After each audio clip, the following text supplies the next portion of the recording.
अस्सलाम वालेकुम दोस्तों, welcome to cric tour show.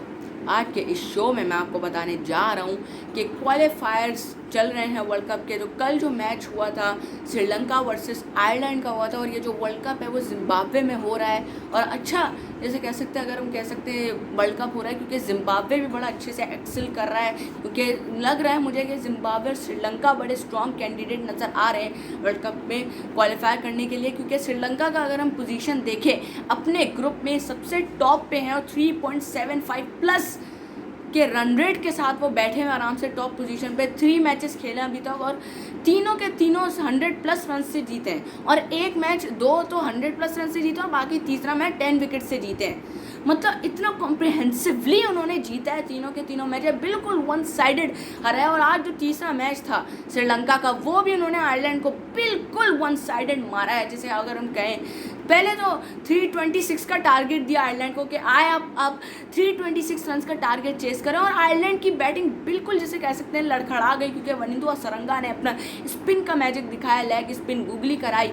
वहीं पे ही उनकी बैटिंग लाइनअप जैसे कह सकते हैं ना बिल्कुल ठप हो गई, बिल्कुल जैसे कह सकते हैं चलना ही बंद हो गई। थोड़ा बहुत बाकी इनके जो बॉलर जो है टेल एंडर, उन्होंने थोड़ा रेजिस्ट करने की कोशिश की, लेकिन वो रेजिस्टेंस काम नहीं आ पाई, क्योंकि जैसे वो स्पिन बॉलिंग करा रहे थे, जैसे वो लेग स्पिन गूगली करा रहे थे, तो बड़े से बड़ा बंदा भी नहीं टिक पाया और बड़े मेन प्लेयर्स को आउट किया। अगर हम देखें बाकी सब ने अपनी तरफ से कंट्रीब्यूट किया, फील्डिंग बड़ी ज़बरदस्त थी। और आयरलैंड का अगर हम देखें तो उन्होंने मेन कैचेस छोड़े, और ऐसे टाइम पे कैचेस छोड़े जब श्रीलंका अगर वो आउट कर दे, अगर वो कैच हो जाता तो टारगेट बहुत ही ज़्यादा कम होता, क्योंकि सदीरा ने जैसे कह सकते हैं मोमेंटम दिया श्रीलंका को 83 रन की इनिंग खेलकर। बाकी दिमुथ करुणारत्ने ने 100 रन की इनिंग खेली। दोनों की पार्टनरशिप ने एक जैसे कह सकते हैं ना श्रीलंका को एक स्ट्रॉन्ग मोमेंटम दिया, स्ट्रॉन्ग पोजीशन पे लेके गए कि वो आराम से 320+ का टारगेट बनाया। बाकी असलंका और डी सिल्वा ने बड़ी अच्छी जैसे कह सकते हैं कैमियो खेला, जिस वजह से श्रीलंका के 300+ रन हो गए। वरना अगर ये जल्दी आउट हो जाते, क्योंकि बहुत ही जल्दी फिर आउट होने लगे थे आयरलैंड के। अगर हम देखें पिच तो चलो नॉर्मल है कि बॉलिंग को भी सपोर्ट करिए, अगर हम स्पिन डिपार्टमेंट को देखें स्पिन को भी बहुत ज़्यादा सपोर्ट कर रही है ये बॉलिंग। जैसे हमने देखा कि वनिंदु हसरंगा ने बहुत अच्छी बॉलिंग कराई, विकेट्स ली उन्होंने।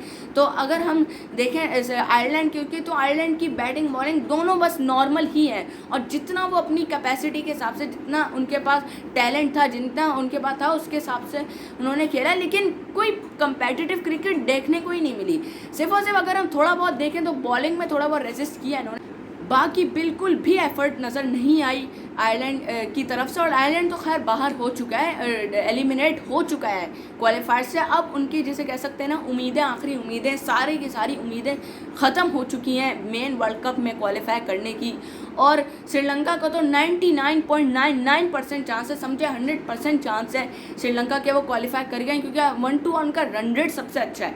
मज़े की बात थी उनका रन रेट दोनों ग्रुप्स में से सबसे ज़्यादा है, क्योंकि इतनी कॉम्प्रिहेंसिवली अगर आप बोलें कि 2 मैच आप 100+ रन से जीतो और उनमें से एक मैच 150+ रन से जीते हो, और बाकी तीसरा मैच जो है आप 10 विकेट से जीते हो, और वो भी अच्छे मार्जिन के साथ, अच्छे रन रेट के साथ। तो फिर तो जाहिर सी बात है आपका 3.7+ समथिंग का जो रन रेट होगा ही, और फिर कोई भी आपको नहीं रोक सकता वर्ल्ड कप में क्वालिफाई कर लेंगे। एक जो हो गई ना श्रीलंका हो गया, अब मैं चाह रहा हूँ दूसरी जो टीम हो वो वेस्ट इंडीज़, और श्रीलंका और वेस्ट इंडीज़ का फाइनल हो, और श्रीलंका और वेस्ट इंडीज़ का सेमीफाइनल ना हो।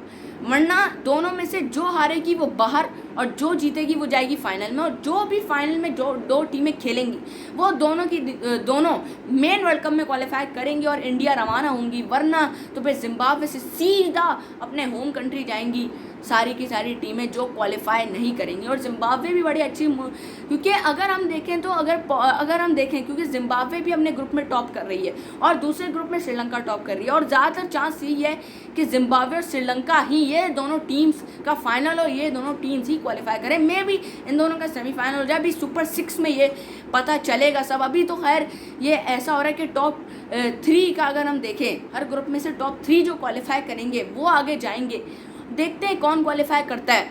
क्योंकि नेदरलैंड भी बड़ी अच्छी टच में नजर आया, यूएसए तो बिल्कुल ही बेकार खेल रही है। जैसे देखें अगर अभी भी मैच हो रहा है जिम्बाब्वे और यूएसए का, उसमें भी जिम्बाब्वे ने 4-9 का टारगेट दे दिया उनको, कोई इतना वही बड़ा मसला नहीं है। यूएसए मतलब नई टीम आई है, जाहिर सी बात है वो दूसरे अपने तो उनके नेटिव के तो खेल नहीं रहे। नेपाल के अगर हम देखें, नेपाल की टीम देखें तो उसमें नेटिव खेल रहे हैं सारे, इनके जिसे कह सकते हैं नेटिव सिटीजन्स हैं, सारे वही खेल रहे हैं, कोई बाहर से नहीं उठाया इन लोगों ने। जैसे यूएसए ने कोई पाकिस्तानी आया हुआ है, कोई इंडियन आया हुआ है, कोई न्यूजीलैंड के प्लेयर हैं, कोई इंग्लैंड के प्लेयर हैं, ऐसा नहीं है।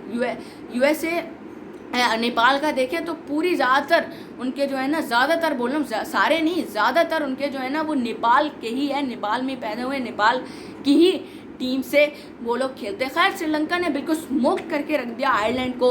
वहिंदु हसारंगा ने फिर से बड़ी अच्छी बॉलिंग का है, 5 विकेट हॉल लिया। मतलब 5 विकेट हॉल तो इनके लिए ऐसा लगता है आसान है, लेकिन खैर रन्स बहुत ज़्यादा दिए। लेकिन अगर हम देखें आयरलैंड का जो करंट रन रेट है वो बिल्कुल स्पीड जो थी रन्स बनाने की बिल्कुल परफेक्ट थी टारगेट के हिसाब से। लेकिन विकेट्स को अगर ये कंट्रोल करते तो ईजिली ये मैच आराम से जीत सकते थे, लेकिन नहीं ना, जल्दबाजी में इन्होंने शॉट्स उड़ाने की कोशिश में वही ना कुछ समझ ही नहीं पाया।